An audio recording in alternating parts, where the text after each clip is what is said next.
এবার সিসি ক্যামেরার আওতায় আনা হয়েছে উত্তরের অন্যতম জেলা পাবনাকে।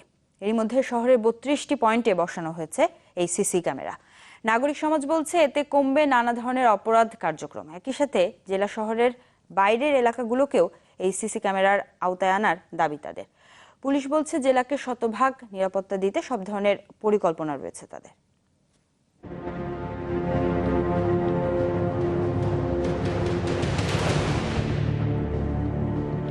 গত 15 অক্টোবর পাবনা শহরের মহিলা কলেজ রোড এলাকায় একটি স্বর্ণের দোকানে ডাকাতির দৃশ্য এটি।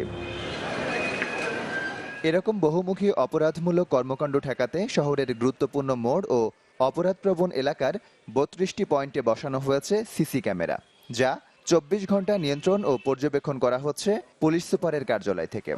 ছোট ছোট এলাকায় আপনার সিসি ক্যামেরা যাতে লাগানো হয়, এইভাবে যদি আমি লাগাতে পারি তাহলে পুরো শহরটাই আমাদের 100% মনিটরিংয়ে চলে আসবে এবং এটা 100% মনিটরিংয়ে চলে আসলে অপরাধ নিয়ন্ত্রণটা আরও অনেক বেশি সহজ হবে।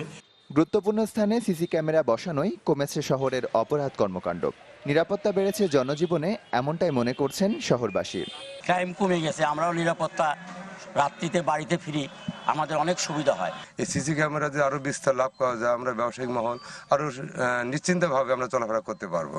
আজকে সিসি ক্যামেরার কারণে আমরা নিশ্চিন্তে চলাফেরা করতে পারি, কারণ সন্ত্রাসী কার্যকলাপ করলেও এই সিসি ক্যামেরার মাধ্যমে পরবর্তী ধরা যায়।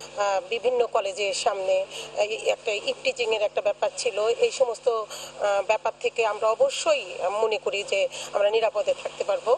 শুধু সিসি ক্যামেরা স্থাপনই নয়, এর যথাযথ রক্ষণাবেক্ষণের কথা বলছেন নাগরিক সমাজের প্রতিনিধিরা। শহরের প্রবেশ পথগুলোতে এই সিসি ক্যামেরা বসানোর উদ্যোগ নেওয়া, এবং এই উদ্যোগে সবচেয়ে বড় ভূমিকা পালন করবে বেসরকারি মানুষেরা। গেল অক্টোবরে চালু হওয়া এসব সিসি ক্যামেরার বিষয়ে সচেতনতা তৈরি করার দাবি সংশ্লিষ্টদের। Desk report, channel 24।